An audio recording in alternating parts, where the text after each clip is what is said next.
Thursday night, Tri-Cities Otters. That was a big game for us. We, after our loss to the Kings Warriors, coming off of Saturday, we knew Tri-Cities was important because, A, we were playing at home again, and we always want to play well in front of our home fans.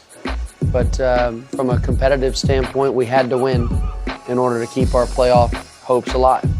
We went into that game at halftime 1-1 and scored 5 goals in the second half to finish the game out 6-1.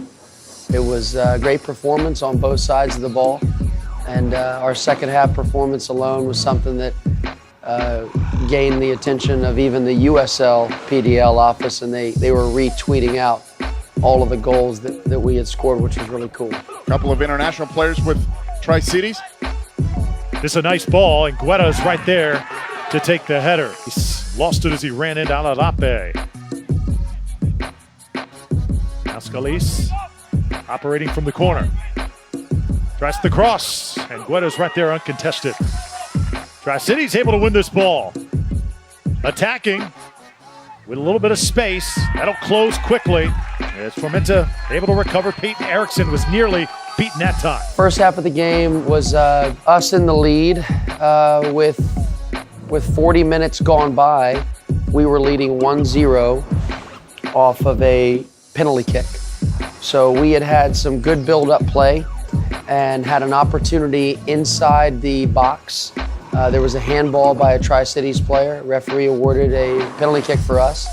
And James Brighton, our 16-year-old player from Hilton Head, scored his second goal of the season. He scored in back-to-back games against Kings Warriors last Saturday night, and then another penalty kick Thursday night against Tri-Cities Otters.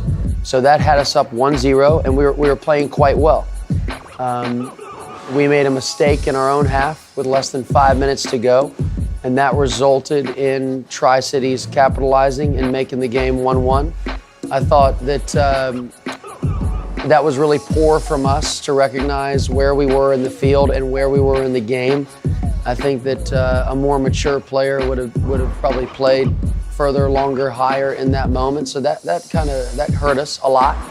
But I think the guys did a really good job of staying calm and getting back to what was important to us, which was having a rapid start to the second half. We talked about that at halftime, having a rapid start.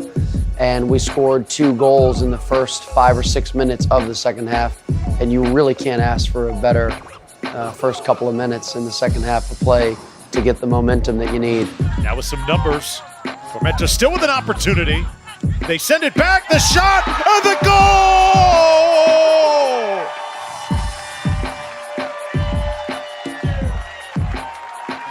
Great strike right there by Reed Norton with a left-footed in-swinger to the far post. We talked about, Drew, the importance of that sentiment right there tonight for this Tormenta FC. They're going forward, and you want to end up with a shot, Drew. Every time you get in there, there's another one! Back-to-back, Reed Norton. I am telling you, he is having the perfect game tonight. Once again, watch this great ball. In-swinger, he gets up in front of his defender.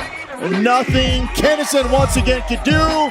He could do it in the air. He can do it in the ground. He can do no wrong tonight.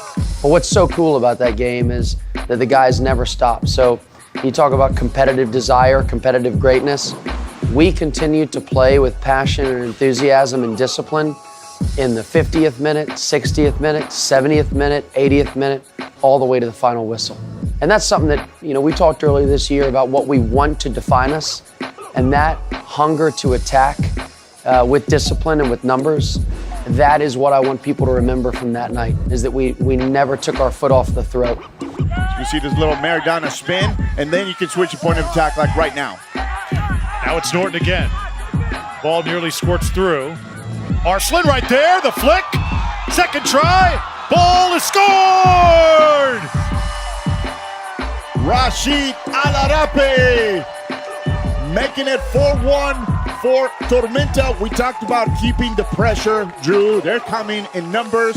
We won 5 in a row. Then Kings Warriors beat us at their place, 2-1. And then we turned around and won 6-1. I think that too often the word resilience is probably thrown around, but that was a tough defeat that we suffered at Kings Warriors. We had a really slow start to our game at Kings Warriors. I think that everybody kind of wanted to make up for that together as a group. And we started really fast against Tri-Cities, and we sustained that momentum for the entire 90 minutes. And we proved to ourselves that we could be a great team for 2 halves. Another thing that's important to comprehend is the amount of goals that we scored against Tri-Cities really helped us. Because if it comes down to a 3-way tie and 3 teams are going to advance from our division, then goal differential, how many we've scored versus how many we've let in, is going to be a big factor. So Thursday night's 6-1 win gave us a tiebreaker in terms of goal differential against both the South Carolina United Bantams and the Kings Warriors. So if things stay the way that they do and we keep progressing, then in the long run, that 6-1 win could really help us out. Here he is there, sending it to the right side. It's going to be Whiteley. There's the cross, and another goal! Eli Dent, 6-1. You got to be kidding me. Well, that's what I was saying. This game can get out of hand so quick. Had it not been for Andrew Kennison, watch this cross right there, right on the money, right on his foot. And how about Eli Dent's finish right there? Thursday night was also really cool because Rashid Alarape, who's been playing well for us this year, he got his first goal of the year. Reed Norton has been a key contributor to what we've been doing in the midfield. He scored 2 goals on the night. He scored our game-winning goal, which I think is significant. He really took over the game that night. And then our leading goal scorer from Lander University, Sam Lofts, had his 5th goal of the year. So that guy's really on fire right now. He's somebody that you want to keep watching out for. It was tough at times. In some of the celebrations, it was tough to see our players. So I thought our team did a really good job of getting the fans involved in celebrating our goals. I've said a couple times that we're a team with our players, but we're a franchise with the community. And so to see so many people wearing different color Tormenta jerseys, you had people wearing our gray training tops, our navy and magenta jersey, or our black game jersey, just swarming around our players to celebrate those moments of success with them. That was cool. I know for me, I was hugging anybody I could find. I was so excited for the guys. I mean, they work hard for it. I mean, that's the part that, fans see a product for 90 minutes. What they don't see is how hard these guys are working and how much they're putting into it behind the scenes. Just like Heidi Jeffers and David Ball and Bryce Judy and Hunter Berger, those guys are working so hard behind the scenes. Fans see us for 90 minutes 7 times a year.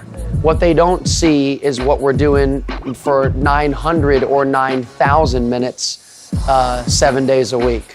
And that's why it's so neat to see the players and the fans get to celebrate those moments of success together. We've been consistent with what we've been trying to do since week 1.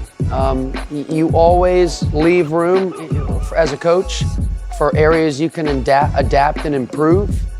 But what we've been trying to do since the first week in terms of our system and our style, I give 100% credit to the players for choosing to do that, choosing to accept that, choosing to push themselves to fit into that. And I think that's a sign of a great team is that they stay persistent. One of the things we've said is not perfection, but persistence. And we've tried to give clear guidance of the things that we want to persist in. We want to attack this way. We want to defend this way. We want to win moments in transition this way. And full credit to our players, they've done that. They're the hardest workers that we have. Those are the guys that deserve the credit. Hunter Cattle was called by the Atlanta Braves just a few weeks ago, and the Braves said, listen, we want our players to eat as healthy as possible, and beginning almost immediately, Hunter Cattle is going to be the chief supplier for the Braves pre- and post-game meat to Hunter Cattle meat, and the visiting teams too. What we're so excited about Tormenta FC is that announcement was made simultaneously that we also are going to share that similar capacity. our players eating well, how they prepare. You know, so many, I think, clubs are just sort of, and fans see what's going on in the game. They know players need to be fit, but nutrition and rest is everything about that. And to have Hunter Cattle right here in our hometown also to partner with us, this is really great news for Tormenta FC.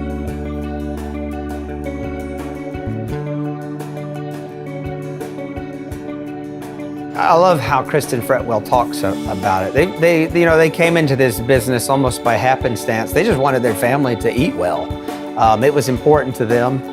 And then they got involved in the research. They know that cattle and cows are natural herbivores. They want to eat grass, and feeding them things, other things sometimes can get in the way of the quality of the meats. You know, we're in this health, it's not a movement. I think when you have athletes, you have to have them eat healthy, and our chance to have those best products that are going to give them the best chance for their bodies to be peak performers are really, really important. And, you know, and Hunter Cattle is doing just that.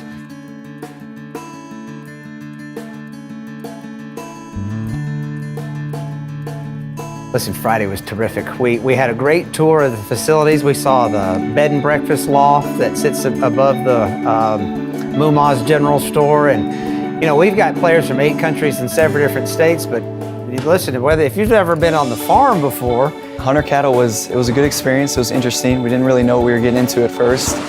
I guess they kind of left it up to a surprise for us on purpose. And then we showed up and we were like, oh, okay, we're on a farm, and it was hot. But after a couple minutes, you know, Kristen did a real good job of setting up a bunch of activities for the guys. They had animals, and we were out there feeding the animals and petting the animals and stuff.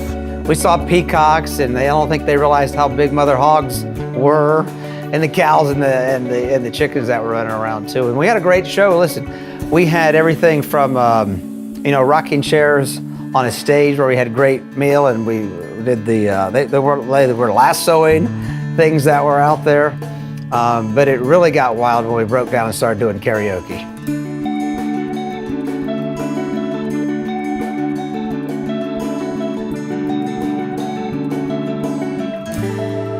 They had like a bull ride simulator. That was a good time. And then we all ate dinner, and you know, we were just together as a team, and the burgers were great. It was great to be able to taste firsthand what kind of meats and stuff Hunter Cattle was putting out, and pretty awesome to know that Tormenta signed with them. So that was kind of cool. And then we just hung out, did some karaoke and stuff, and it was a really fun experience. So Reed went first. This is what I loved, and he was he sort of broke the courage barrier that we needed. It was followed up by a fantastic rendition of Let It Go. It was a foursome. I think when Io sang You're Beautiful, James Blunt's version is much better than Io's. He's terrible. I mean, the only thing that gets in the way from him being a professional singer is lack of talent. Courage is his strong point, however. Karaoke, I think Reed Norton has proved himself a few times in our team karaoke. I think one day he was late to practice, so he had to sing in front of us. Did a pretty good job, and then he stepped up to the plate at Hunter Cattle on the big stage. So I think Reed Norton's one of our better karaoke guys. I did. I went with the Devil Went Down to Georgia version, but if you sing like Charlie Daniels, you don't have to have a good voice, so I did okay. I think I speak for all the guys. We had a great time. We hung around for a little bit, longer than we were supposed to. It was good. It was definitely one of those events that helps build team chemistry.